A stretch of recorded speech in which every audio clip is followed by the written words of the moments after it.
What's going on, everyone? Jeremy here from The Quartering, and last night I decided I was going to try to make a run for it. Try to hit 1 million subscribers by the end of the year. It's a stretch, but if everyone watching sees something they like on the channel and they hit that subscribe button, if we do it, I'm going to do something special. I haven't decided yet. Maybe shave my beard down to just the mustache. I don't know. I'll take viewer suggestions in the comments down below. But if we're going to make it, I'm going to need everybody to get involved. Leave likes, leave comments, subscribe, tell your friends, tell your grandmother, tell your parents, get on board. Now, J.K. Rowling is apparently a lightning rod for crazy people. This, of course, comes from pandering to crazy people. There are people that are burning Harry Potter books. There's bookstores that are banning. I actually want to pull that up. There are bookstores that are banning Harry Potter books. It's insane. I mean, we could go back to, last year and people were banning Harry Potter books because they were worried about them conjuring actual spirits. But we also have the Daily Mail from just a few days ago. Woke Australian bookstore bans Harry Potter to make shop a safe space from J.K. Rowling's views on trans people. I don't know if J.K. Rowling has any opinions about trans people in those Harry Potter books. I must have missed it. J.K. Rowling novels have been banned by a store to make a safe space for trans people. I hope they enjoy the one day of likes and retweets and coverage, and then a forever disappointment of customers who come in and just want to buy their kid the damn Harry Potter book. And you're like, well, actually, did you know that J.K. Rowling hasn't said all the right things about the LGBTQ community, even though she's a vocal supporter of them? Look at this tweet. And some mom's going to be like, whatever, and never come back. Start the clock. Start the clock when this bookstore shuts down. Remember the cafe that charged a pink tax or whatever it was called, where they charged men more for coffee and women could skip them in line and all this stuff? Well, that business went out. They went out of business in like 8 months. We'll see how this does it. Rabble Books and Games in Western Australia announced a decision Wednesday. By the way, completely their right. Completely their right to do it. It said it would not put books out by transphobes on the shelves in a Facebook post.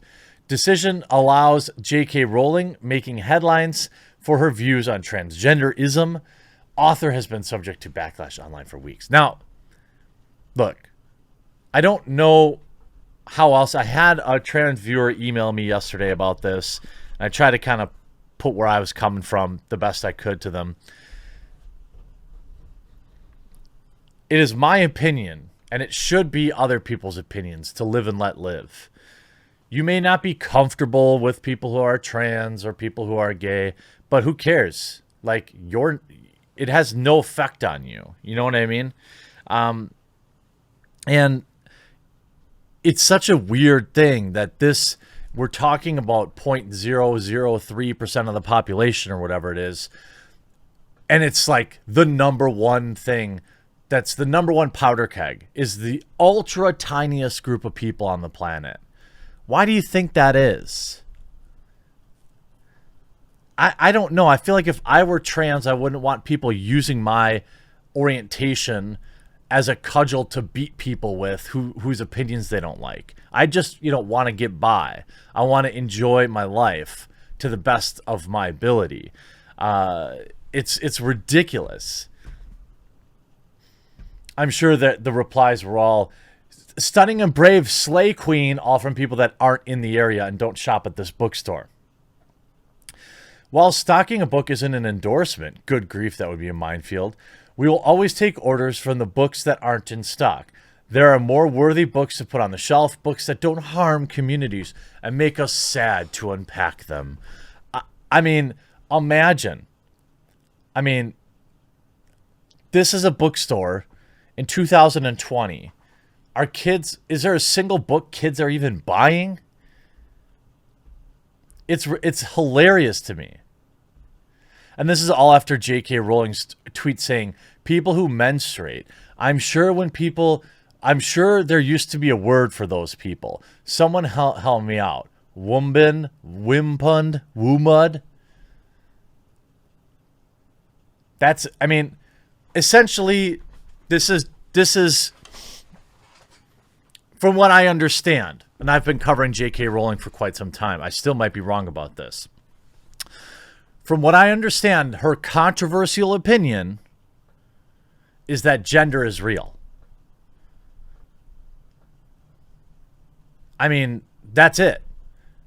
And by the way, none of these people are people that buy her books anyway. It's not going to affect her sales one bit. But then you have another journalist flying off the handle, going unhinged, we'll say. Daily Dot social media editor Anna Maria asks why Harry Potter creator J.K. Rowling hasn't gotten jumped yet. Wishes she gets punched in the face. And this is via boundingintocomics.com. Daily Dot social media editor Anna Maria recently took to Twitter to question why J.K. Rowling hasn't been jumped and wished physical violence on a Harry Potter creator.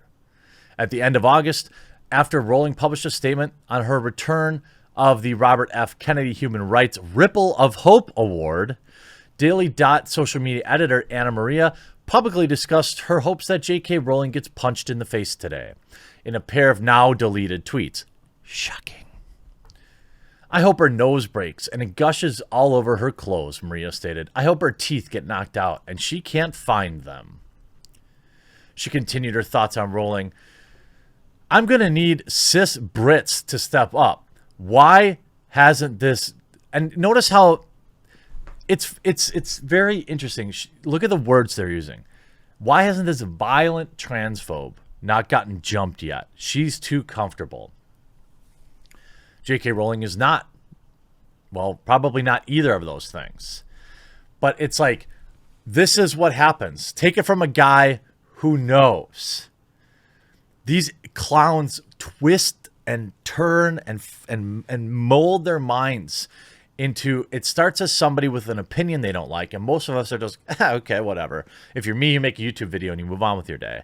These people twist it and turn it and justify raising their hands to people whose opinions they don't like. It happened to me. Following Anna Maria's comments, a number of fans have turned to book burning to protest Harry Potter author J.K. Rowling's continued criticism of contemporary transgender politics. I don't really even know what that is. On September 16th, Newsweek brought attention to a new TikTok trend that has emerged this week, which saw former fans of Rowling burning her books to protest her support for the concept of actual gender. Now, if you are trans, I support you, and I want you to be as comfortable watching my videos as anyone else. But what I'm going to ask is that you respect biology, and that you understand that there are certain things that are real. Totally cool using whatever pronouns you want me to, but don't deny science. I mean, this is like very common ground. In a now viral video, TikTok user posted a video of themselves burning a collection of Harry Potter books alongside the caption of noting the belief that while the reader's perspective is an important a part of interpretation and meaning, it's impossible to completely divorce a work from its creator. Give me all those sweet likes and retweets for a day. Though the original post has since been removed, Twitter user Samuel Jack uploaded the above copy of a video and shared his opinion that the trans movement has gone full bad guys from WW2. Book burning isn't a good look. He continued, J.K. Rowling can speak freely in the same way you can chop your junk off and decide to become a woman. Well, that's a little spicy. The act of burning Rowling's books was further supported by popular Irish pop stars Jedward, who stated that J.K.'s new book is perfect to burn next to a romantic fire. I mean, imagine being so deranged that you would spend $20 on a book just to burn it. I mean, make no mistake, there are people that went to the bookstore, bought this book, so they could make a TikTok. Guarantee. It's not like somebody went and bought a Monster Energy Zero Ultra just for a meme to make fun of Count Dankula. It's not like that. And of course, all the fake outrage around Troubled Blood, which it's a man who dresses in women's clothes, and he's a criminal, and then all of a sudden that must be her subtle commentary on the trans community, even though there's tons of people who have used this trope before. However, according to journalist Nick Cohen, no honest person who takes the trouble to read it can see the novel as transphobic. Of course it isn't. Of course it isn't. But that doesn't stop Twitter. In fact, all of Rowling's Harry Potter books are now in the top 20 chart. Okay, despite the criticism, Rowling's Harry Potter series tops the charts on Amazon's most read fiction book. Harry Potter and Order of Phoenix is currently number 2 and has been in Amazon's top 20 for over 175 weeks. In fact, all of Harry Potter books are on the top 20 chart. Harry Potter and the Sorcerer's Stone is ranked 3rd. Goblet of Fire is ranked 4th. So it doesn't do it. It doesn't do anything. But keep burning those books. I hope you enjoyed this video. I hope you subscribe. We'll talk to you again real soon.